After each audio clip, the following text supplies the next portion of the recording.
The riding DA was Randy Dunst, a young guy with greasy black hair, dandruff, and a habit of snuffling. He paced back and forth in Morgan Masters' den. "This is Collin County. Jesus Christ, I'm not even supposed to be up here. I could get in a world of shit."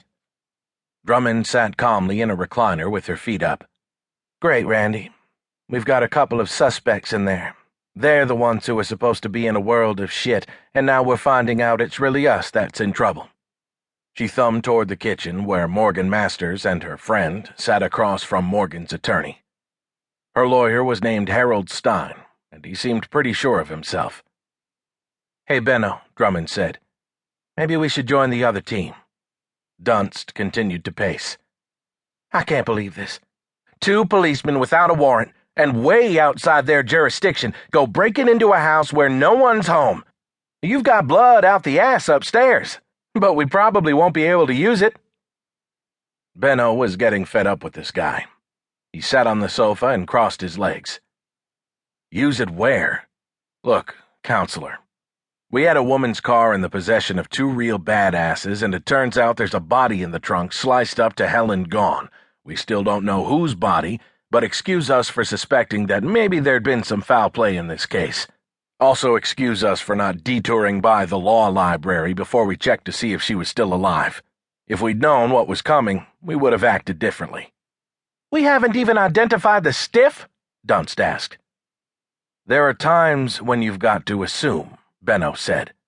"We have the corpse's fingerprints. If Miss Masters would cooperate to the extent of telling us who might have had access to her BMW, we might have a shot at dental records.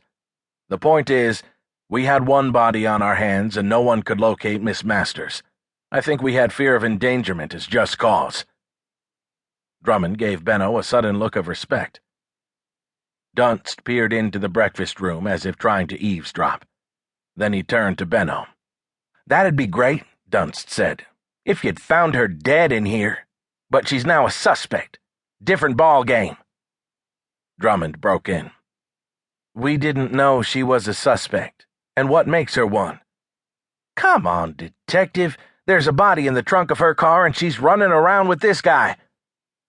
Drummond straightened the recliner and put her feet on the floor. "Sounds like Nailumville to me. Gives us even more probable cause. In some instances, but not with people who have this kind of stroke." "What kind of stroke?" Benno asked. Dunst looked as if Benno had just dropped in from Mars. "Jesus Christ! You don't know?" Benno rubbed his temples. "I'm just in from out of town." "Well, I'm from in town," Drummond said, "and I never heard of any Morgan Masters either."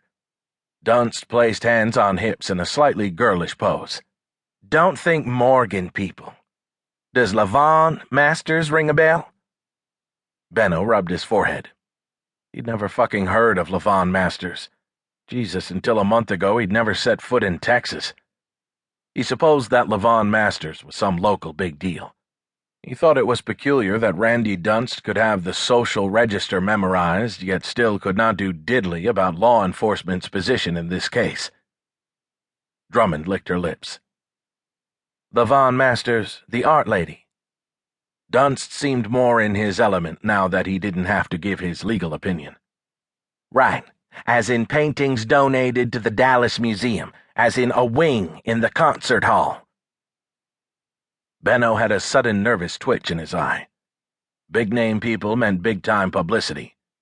The last thing Deputy Chief Rubin had told him was to avoid the media like a plague, at least until he got his sea legs. He didn't know whether to back off right now or to wait for the shift lieutenant to replace him on the case. He kept quiet. Drummond stood up. "Hey, Stonebridge Ranch is nice, but Highland Park it isn't. People like Levon Masters live on Beverly Drive," Dunst finished for her, "or down by Preston Trails. Levon Masters does a little of both. Winters, she stays next door to Dallas Country Club. Summers, she's on Vancouver Island up in Canada. This little dump is just the place where her daughter lives." He thumbed toward the breakfast room. "How do you think the young lady in there affords Harold Stein as a lawyer? You think this guy makes house calls on a regular basis?"